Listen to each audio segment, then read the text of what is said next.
Bonjour, c'est Yann du blog meublepapa.com, bienvenue sur cette nouvelle vidéo. Alors aujourd'hui je vais répondre à une question de Christine essentiellement. J'ai pas eu beaucoup de questions sur ce point puisque j'avais déjà fait un article, donc peut-être que ça a répondu à quelques demandes.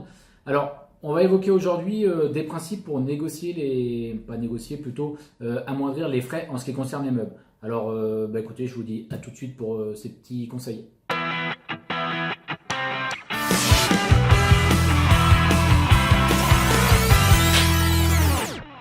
Alors, voilà, les meubles, puisqu'on est sur sur un blog qui parle de meubler et que moi j'investis essentiellement dans le meublé, c'est-à-dire que je meuble les appartements que j'achète.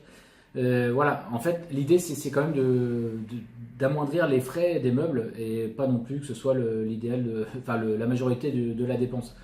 Alors, tout de suite, je fais une petite parenthèse, il faudra différencier aussi la location long terme et la location courte durée en concernant les meubles. Pourquoi? Parce qu'on ne va pas aménager complètement de la même manière la courte durée, surtout si on est dans des villes où il y a pas mal de concurrence. Il faudra quand même faire quelque chose de très bien en ce qui concerne la courte durée, de manière à vraiment créer le coup de cœur sur les photos ou essentiellement sur les photos des annonces. Alors, moi, je vais plutôt parler du meublé sur du long terme, c'est-à-dire équipé en respectant les règles du meublé. Alors, ça ne change rien à la qualité des matériaux, mais simplement, on ne meuble pas tout à fait de la même manière. Alors, premier point, il y a une solution qui peut être utilisée qui consiste à, entre guillemets, retaper des meubles. Alors voilà, là je fais aussi une parenthèse, il ne s'agit pas non plus de prendre les meubles qu'on peut voir chez la grand-mère, de les installer à la place et de meubler avec ces meubles-là sans rien faire, parce que ça c'est franchement, c'est pas très sexy on va dire, et ça attire très peu de monde. C'est plus trop à la mode, sauf on va dire sous certaines conditions quand il faut vraiment quelque chose de rapide, mais on va éviter ce cas-là. Donc si vous partez sur le fait de retaper des meubles, pourquoi pas? J'ai vu des choses superbes, mais par contre, voilà, on prend des vieux meubles et on remet au goût du jour. Et qui dit remettre au goût du jour, si vous ne le faites pas vous-même, il faut savoir que ça a quand même un certain coût. Moi, j'ai un copain qui le fait, notamment qui est menuisier, et je trouve ça très chouette, mais voilà, ça va que c'est un copain, parce que ça coûte très cher.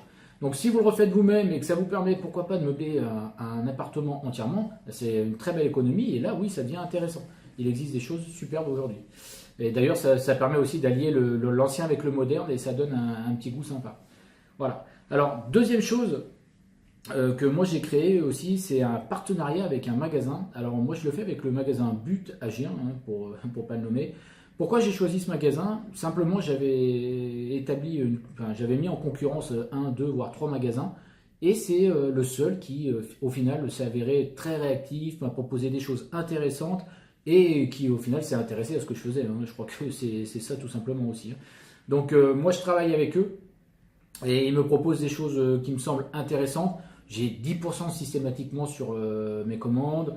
Voilà, quand il y a une promotion qui est en cours, il m'appelle pour me dire on pourrait peut-être mettre de côté pour ton prochain appart et j'aurai quand même 10%. C'est-à-dire qu'une réduction plus 10%, on arrive à une promo qui au final devient intéressante sur un ensemble de meubles.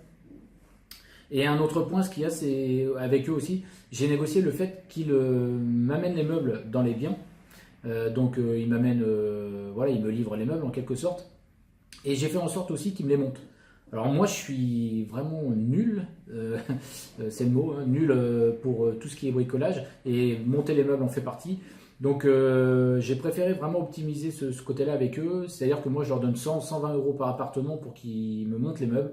Et au final, j'ai tout équipé, j'ai mon appartement qui est prêt, tout équipé. Ça va du lustre à l'ameublement cuisine et l'ameublement plus classique comme lit, armoire, etc.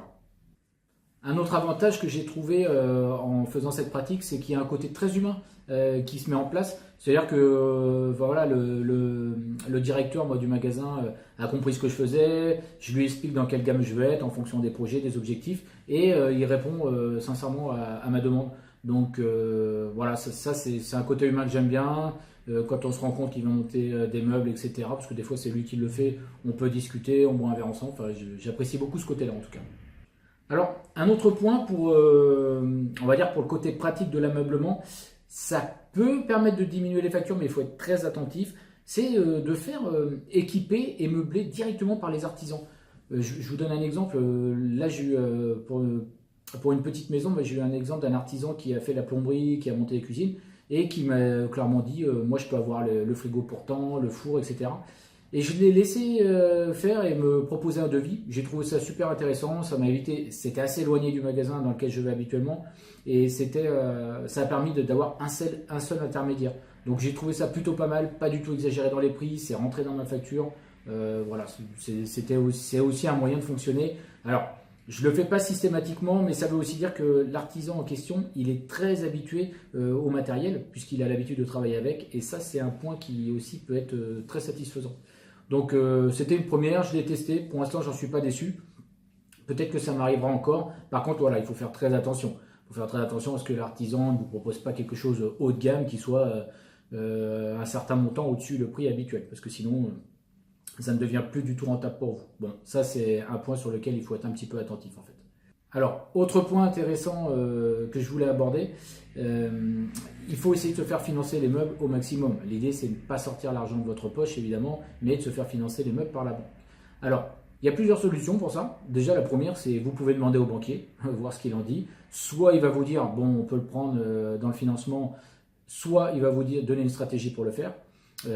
Si je reprends l'exemple de tout à l'heure, un artisan qui amène ses propres meubles, ça pourra tout à fait intégrer dans la facture, ça ne posera pas de souci. Par contre, si vous prenez les meubles à part, il va falloir trouver une stratégie pour se le faire financer. Alors, vous pouvez tout à fait faire, entre guillemets, gonfler une facture par un artisan, sur lequel il reviendra en arrière, après il vous fera une autre facture pour vos réels travaux. Ça vous permettra d'avoir une somme plus globale pour intégrer vos meubles. Par contre, voilà, évidemment, la facture qui sera un peu gonflée au départ, elle ne sert que pour se faire financer les meubles. En aucun cas, elle n'est donnée pour les impôts. Parce que là, après, c'est de la truande, ce n'est plus du tout pareil. Donc ça peut être une solution. En tout cas, il faut savoir que c'est pas parce qu'on arrive sur un ameublement qu'on est obligé de sortir 3, 4, 5 000 euros de sa poche pour se faire financer les meubles. Vous pouvez trouver des stratégies pour vous les faire financer. Et la première, moi je vous dis, demandez déjà au banquier s'il n'est pas en mesure de vous les financer. Ça peut être déjà une solution qui va être encore plus simple que tout le reste. Bah écoutez, c'est terminé pour cette vidéo. Si vous avez des stratégies qui sont un peu différentes pour l'ameublement, n'hésitez pas. Je sais qu'il en existe une ou deux que je n'ai volontairement pas abordé ici. Je trouve à la limite de la légalité. Mais voilà, n'hésitez pas à nous exposer vos manières de faire. Et une nouvelle fois, n'hésitez pas à vous abonner à la chaîne YouTube ou alors à télécharger mon guide qui se trouve dessous sur le petit lien. 9 étapes essentielles pour acheter, meubler et louer une bonne affaire. Et moi, je vous dis à très bientôt pour une prochaine vidéo. Alors, avant de nous quitter, je vous rappelle 3 points. Vous pouvez vous abonner à ma chaîne YouTube en cliquant sur la cloche ou en cliquant sur le lien qui correspond. Deuxièmement, vous pouvez aussi télécharger mon livre gratuit 9 étapes pour acheter, meubler et louer une bonne affaire. Le lien il est juste au-dessous de la vidéo. Et troisièmement, surtout n'hésitez pas à partager ou à commenter. Allez, je vous dis à très bientôt.